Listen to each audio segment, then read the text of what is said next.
Olá, bem-vindos a mais uma edição do programa Conexões. O nosso objetivo é democratizar o conhecimento, conectando você com as ideias das pessoas que fazem pesquisa e trabalham construindo saberes e multiplicando pensamentos. No programa de hoje, eu recebo o professor doutor Daniel Gon. Daniel possui graduação em música pela Unicamp, mestrado e doutorado em Ciências da Comunicação pela USP e é professor do Departamento de Artes e Comunicação da UFSCar. Aqui na UFSCar, ele atua, entre outros, no curso de licenciatura em Educação Musical oferecido pela nossa universidade na modalidade à distância. O professor Daniel Gon tem experiência na área de artes, com ênfase em instrumentação musical. Professor Daniel, muito obrigado pela sua presença aqui no nosso programa Conexões. Eu que agradeço o convite. Professor, o senhor esteve envolvido desde o início com a formulação, a elaboração, o desenvolvimento do curso de educação musical oferecido na modalidade à distância. Quais que são as particularidades, quais que são as principais preocupações que os professores devem ter em mente no momento de materializar, de levar a cabo essa educação musical na modalidade à distância? Olha, João, existem vários desafios para ensinar música à distância. E esses desafios dependem sempre do conteúdo específico. Por exemplo, se a gente vai estudar a história da música, esse conteúdo pode ser mais baseado em textos, em material textual, do que em disciplinas com instrumentos musicais. Obviamente que é sempre importante ter áudio, ter vídeo, né? Mas a gente pode pensar numa disciplina de história da música em que a gente tenha muito texto que vai ler. Agora, o grande desafio é quando a gente encontra disciplinas que trabalham com instrumentos musicais. Como é que você ensina alguém a tocar um instrumento musical à distância? E o ensino de instrumentos, tradicionalmente, acontece de um para um. Então é algo com o professor e seu aluno numa sala de aula fechada, e a gente teve que passar isso para uma situação em que trabalhamos com vários alunos simultaneamente. Então esse é o grande desafio. Existem vários, né? Mas eu diria que esse é o principal desafio para ensinar música à distância. E esse desafio ele vem sendo vencido através das novas tecnologias ou das tecnologias de informação e comunicação? Nós trabalhamos com as ferramentas que temos em mãos. Já existe um campo muito avançado de pesquisa. A tecnologia, como sabemos, cada vez mais avança e cria novas possibilidades, mas ainda estamos muito atrasados nesse campo, principalmente do áudio. Então, na UFSCar, o que nós temos feito é trabalhar com vídeos pré-gravados. A gente grava uma aula, enviamos isso para o aluno então grava as aulas, os exercícios, né, das aulas, com a performance dele, retorna e depois os tutores podem dar o feedback, e nessa troca de informações, de arquivos, né, de vídeos, é que nós desenvolvemos o trabalho.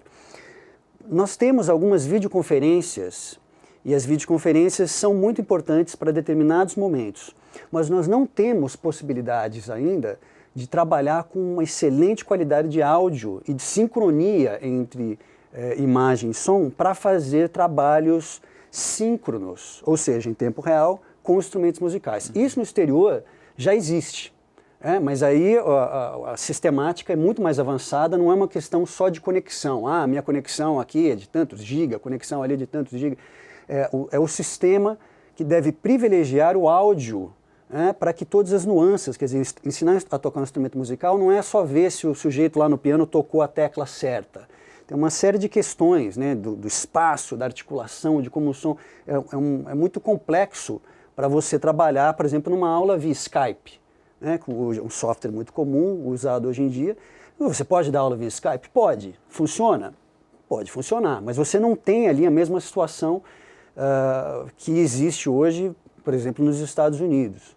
Lá eles já têm esse tipo de qualidade, inclusive fazem experiências com performances síncronas, ou seja, músicos tocando juntos, mas estando em locais, até em continentes separados, e eles conseguem ter a sincronia para tocar juntos como se estivessem na mesma sala. E são softwares? Sim.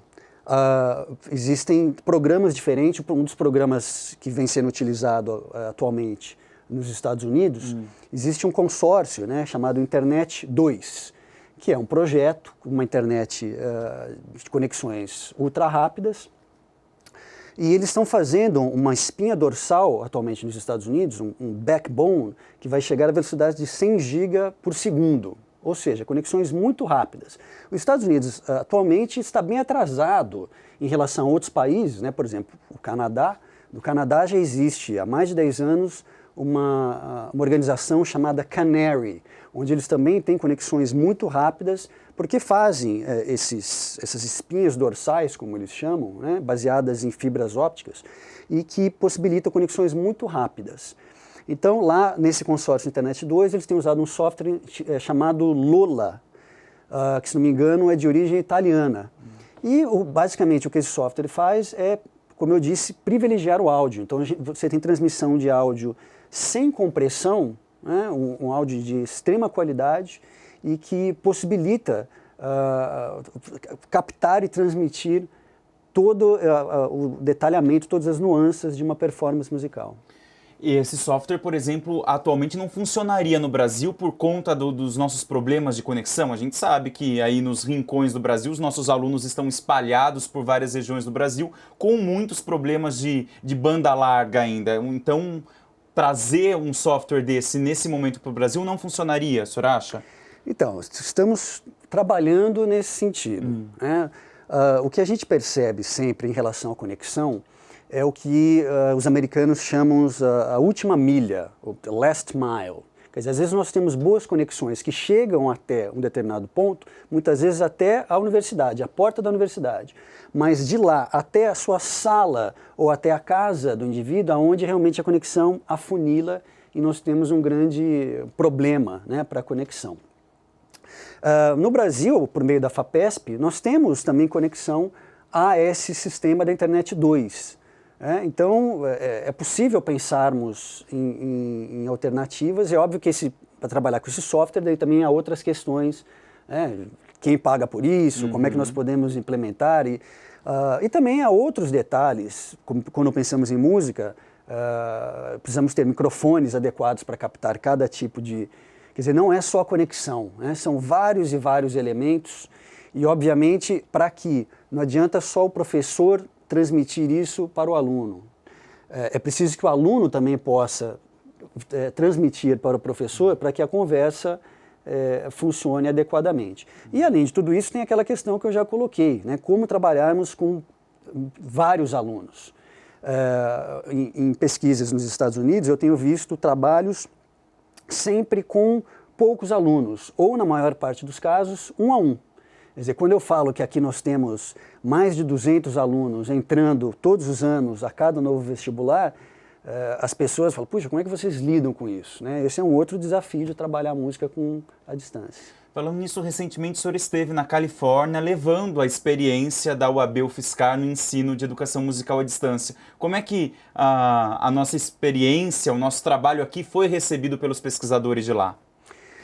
Olha, eu estive num congresso do College Music Society e dentro desse evento existe um encontro de uma associação chamada ATMI, Association for Technology in Music Instruction. Então houve uma pré-conferência totalmente dedicada ao ensino de música à distância.